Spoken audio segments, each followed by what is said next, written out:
Okay, here we are. Thank you for tuning in. We've been having a great time so far, and we're going to continue on with the lessons and show you some more cool stuff today. Okay, so if you recall from our last lesson, we talked and reviewed a lot about major chords and minor chords and bar shapes moving up and down the neck. And we showed you how to put those together, and we came up with a cool progression, and I know you've been practicing that hard. However, what we're going to do today now is we're going to use that progression that we've given you, and I know you've been practicing, and we're going to apply some soloing techniques on top of it. Okay, so if you recall with the progression, and you might want to go back and look at it again, it was basically B major, D major, E major, and G major. So we had this kind of a thing.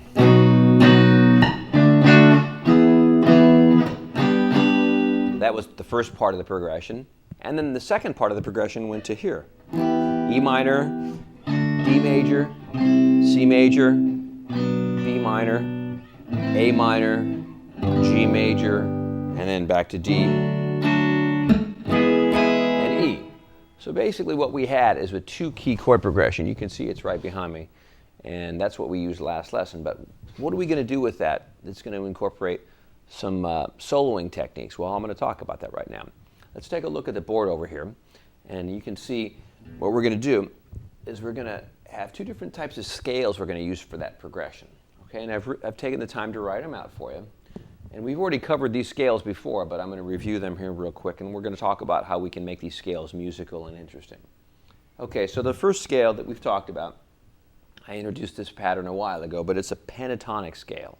Okay, and I wrote it out in the key of B, so it would relate to the progression that we're practicing. Okay, it's a B minor pentatonic scale. Okay, the root is right here, and right here. Okay, and it's B minor because it has a minor third in this scale, and we've already talked about what that means, but it's basically a minor third, a fourth, a fifth, and a flat 7. So it has a minor sound. So it works really great over a lot of chords. In fact, even though we're playing it over a major chord at the beginning, it still just sounds great. It's one of the interesting things about rock and blues is you can play scales with minor notes over major chords, and they sound great. It's just the essence of rock and roll and blues, okay? So we're going to play this scale on the part of the progression where it goes.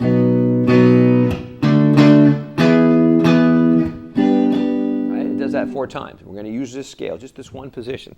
Okay? Now, what happens when we go to here? The next section. Okay, well, that's where we utilize the second scale, the pattern 1 G major scale. Okay, because that's where the progression changes key. Okay?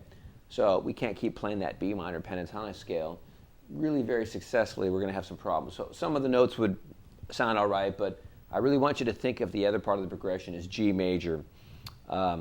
It's also, you could also even describe it as E minor, but we're going to talk about how those 2 sounds are the same. E minor and G major are actually the same key, but let's just call it G major today. And we're going to use a 7-note scale, a full major scale.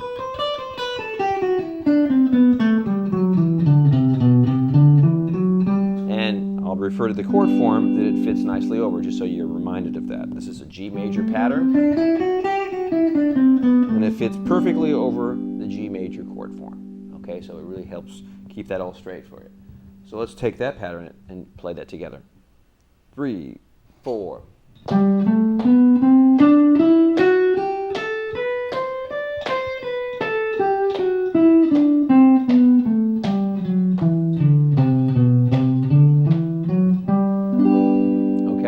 Works out really great for the G major part of the progression where we're doing all this.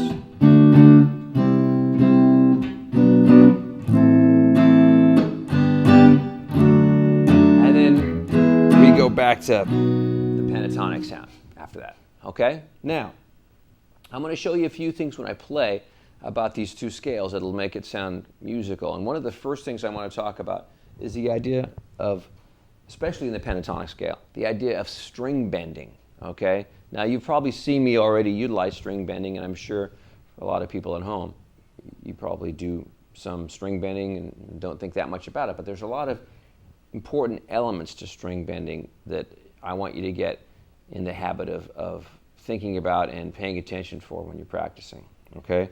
And basically, bending just adds a lot more vocal quality to the notes when you play them on the guitar. That's what's so great about the guitars. There's a lot of different techniques that you can use to make the notes sound different or to sound unique, right? It really helps to utilize as many techniques as you can because it just makes your playing more expressive, okay? So one of the first things you can do on a guitar that's cool is to take a note and just simply play the note a pitch, either a whole step or a half step up, and bend into that pitch instead of going or, right? It's perfectly acceptable, right, to bend it. It adds a certain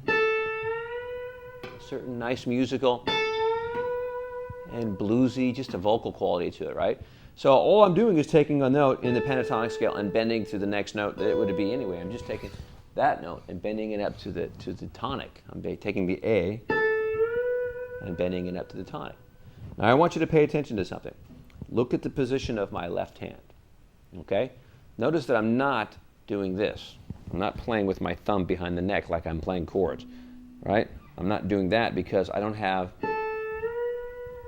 really have the control of the bend and the leverage that I need when I'm bending, when my thumb is that far back. That's no good. The reason I have it here is because I have more of a connection with the neck, and therefore I have more strength in my hand and more control over how the bend sounds, right? I can apply vibrato if I'd like, right? I just feel like I have more strength that way, okay? So pretty much when I'm bending, my hand and my thumb is generally almost over the edge of the low E string. Not always, but most of the time it's kind of situated like that because I just feel like I have more power that way, okay? So let's go over some of the other places we can bend in the scale, okay? We've learned that the flat 7 of the scale is nice up to the root in this particular position. How about this note here, the 4th degree up to the 5th degree, right? I'm basically playing that note right there, but I'm bending into it, right? And that's really important, what I said right there. I'm playing the note, and I'm also bending into it to check it and see if I'm in the right pitch. You see how important that is? I really want that to be the same exact note. I don't want it to say, okay, well, that's the note I'm going for, and then I play this. That's no good. See how flat it is? That just sounds wrong. You don't want that. That sounds bad. Right? You want to really make it be up to pitch. Right? So check yourself when you're practicing your bend. Right? And on a Telecaster like I'm playing, the tension of the strings is very stable because there's no springs behind the body like a Stratocaster might have or some other kind of guitar that has a Floyd Rose system.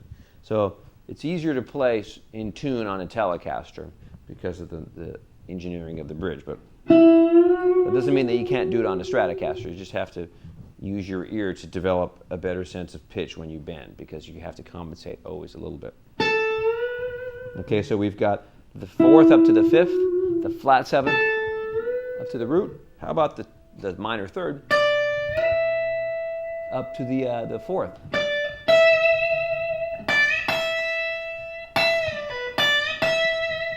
Right, that's kind of nice too, right? That's utilizing your 4th finger now. I'm always pushing a little bit with the fingers below as well. Right, I'm not just going like this.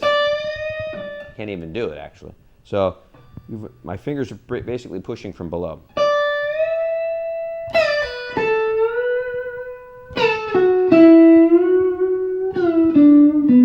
So that, generally speaking, you tend to bend the top 3 strings more than you bend the bottom strings. I mean, it's just harder to bend the thicker strings, and you tend to have to push them out of the way, and if you're bending the bottom strings up, it's harder to push them into other thick strings, other wound strings. So the third, second, and first tend to work the best. I mean, you could bend the root here if you wanted to, even up to a note that's not in the pentatonic but in the scale.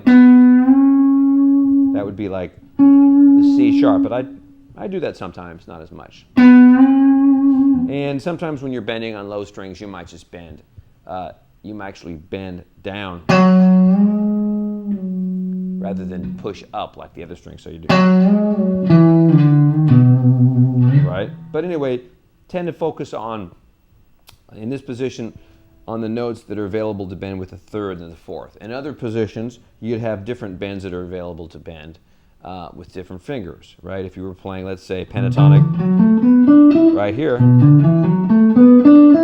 right, you'd have other bends that are available. Maybe that note right there, the fourth degree, or rather the fifth degree, could be bent up to this note in the pentatonic scale, but you'd have to use a minor third bend. It'd have to be a step and a half, right?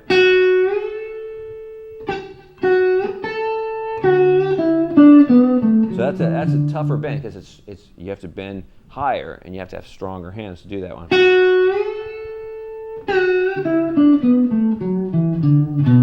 But anyway, we'll talk about that position another day. But let's keep going on.